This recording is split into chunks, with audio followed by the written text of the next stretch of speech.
আমরা পালছি না, আমরা একসাথে তো 10টা পালছি, আর তুমি একটাই পারো না। আসসালামু আলাইকুম, কেমন আছেন সবাই? আমি তো আলহামদুলিল্লাহ ভালো আছি। যে জামাই শোনাই না, আমার মায়ে পালছে না, সেই জামাইরে কইতে মন চাই যে সেই ব্রিটিশ আমলের 90 মানে দশকের সময় ওই সময়ের 20টা বাচ্চা আর এখনকার সময়ের এই একটা বাচ্চা সমান।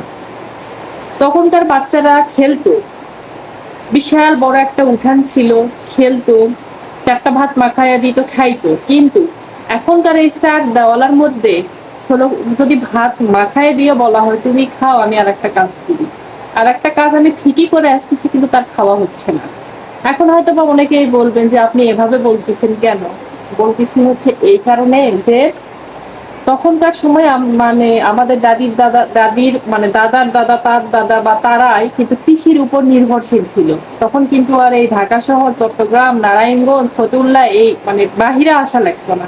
তারা কৃষির উপরই নির্ভরশীল ছিল। তারা মাছ চাষ করতো, কৃষি কাজ করতো, হাঁস মুরগি লালন পালন করতো, কাঁচা তরি তরকারি আবাদ করতো। এইভাবেই কিন্তু ওখান থেকে যে আয়টা আসতো, সেই আয় দিয়ে কিন্তু আমরা ধরেন যে তারা মানুষ হয়েছে বা আমরা মানুষ হয়েছি। কিন্তু এখন কিন্তু সেগুলাতে সেরকম ইনকাম না, ইনকাম না বিধায় কিন্তু ঢাকা শহরে মানুষ আসতেছে বা অন্যান্য যে শহরগুলোতে আছে কাজে, সেই শহরগুলোতে যাচ্ছে। সেক্ষেত্রে দেখা যাচ্ছে কি যে চার দেওয়ালের মধ্যেই কিন্তু মানে বসবাস করা লাগতেছে। কারণ কোনো স্বামী তো আর কখনো চাবে না যে আমি বিয়ে করার পরে বউ বাড়িতে থাকুক। এটা কিন্তু কখনোই তারা চাবে না। তাদের খাওয়া দাওয়ার একটা ব্যাপার স্যাপার আছে, মেসের খাবার কতদিন আর তারা খাবে।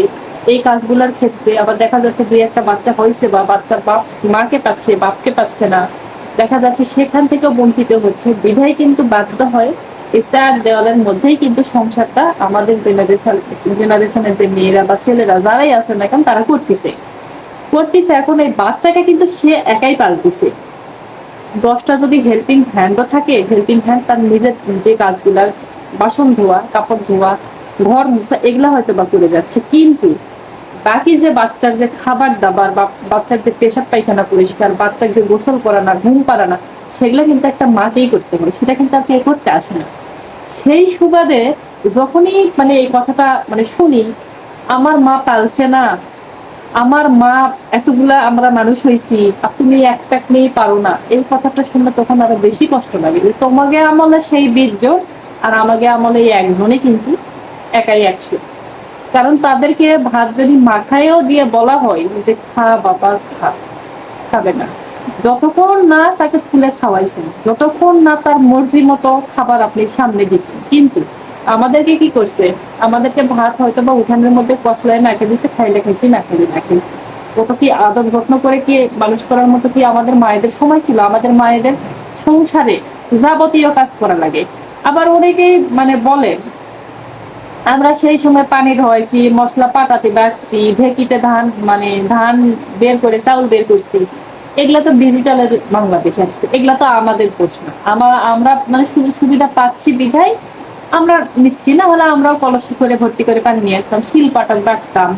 সমস্যা কি ছিল?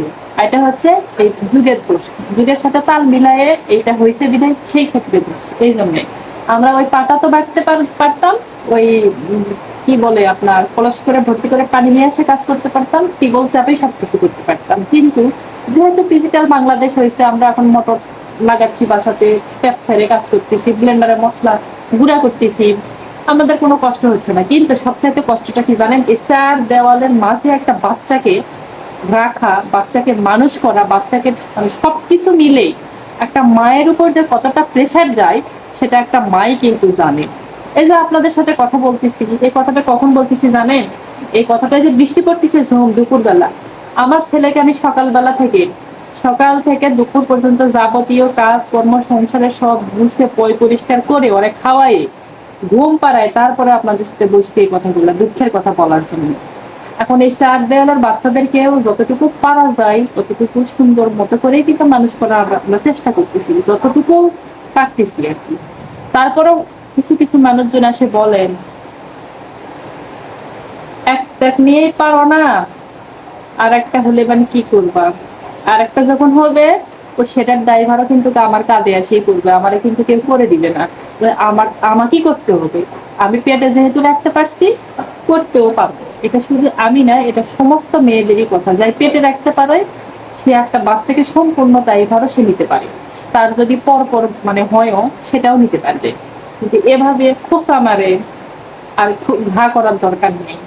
আল্লাহ যাকে দিছে বা যাকে দিবে আল্লাহ সেইভাবে তাকে ক্ষমতা করেই দিবে। এটা নিয়ে এত খোঁচানোর কিছু নেই। আর এইভাবে খোঁচায় খোঁচায় ঘা করারও কোনো দরকার নেই। কিন্তু এত পরিমাণ যে মাঝে মাঝে খোঁচাখাচি মানে শুনি, শোনার পরে মনের মধ্যে মানে এমনিতে উঠে গেছে অনেক মানুষই লিস্টের থেকে বাদ। কিন্তু এই যে কথা বলার লাগে বলি, এইগুলো অবস্থা। এগুলা দুঃখের কথা। একমাত্র একটা মেয়ে আর একটা মেয়েই বুঝতে পারবে, মেয়েদের সমস্যাগুলো মেয়েরাই বুঝবে। এটা কিন্তু কখনোই ছেলেরা বুঝতে চায় না। ছেলেরা তো সব সময় চায় বাসা ঠিকঠাক আছে, খাবার দাবার সামনে পাচ্ছে রেডি, কাপড় চোপড় আয়রন করাই পাচ্ছে, সম্পূর্ণ রেডি পাচ্ছে, মনে করতেছে যে যাক বাসা তো সারাদিন বসেই থাকে, এগুলো কথা কইলে আবার কি সমস্যা। এভাবে কখনোই কাউকে বলাটা উচিত না। একটা মেয়ে সারাদিন যে কি পরিমাণ একটা প্রেশারের মধ্যে থাকে একটা মেয়েই ভালো জানে। আজকের মতো এই পর্যন্ত, ইনশাআল্লাহ পরের কোনো ভিডিওতে আবারও কথা হবে। আল্লাহ হাফিজ।